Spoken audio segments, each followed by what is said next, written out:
कौन Banega Crorepati, the Hindi adaptation of who wants to be a millionaire, started airing in India from the year 2000।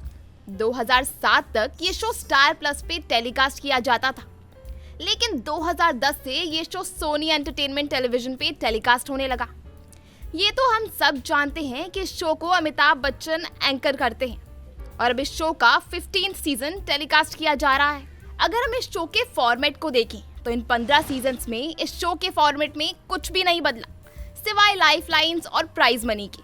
Prize money जो 1 करोड़ से बढ़ के 7 करोड़ हुआ और अब 7.5 करोड़ हो चुका है।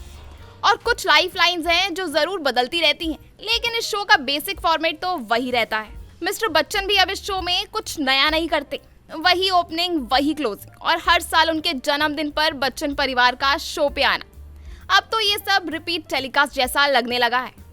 एक वक्त था जब कौन बनेगा करोड़पति के सामने सारे शोज फीके पड़ जाते थे, सड़कों पे कोई नजर नहीं आता था, लेकिन अब इस शो में वो बात ही नहीं रही।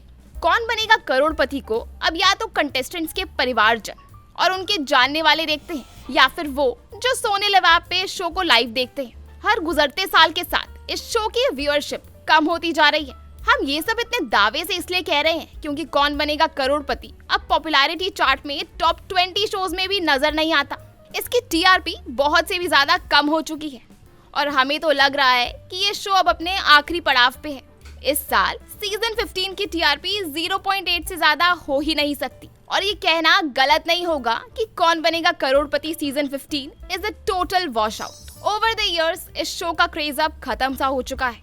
हमें तो अब लगने लगा है कि केबीसी को अब कुछ सालों का ब्रेक ले ही लेना चाहिए and then come back with a fresh approach.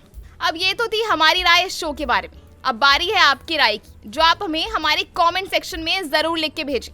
And for all the latest happenings in the entertainment world, do like, share and subscribe to our channel because we at Bombay Blues celebrate entertainment.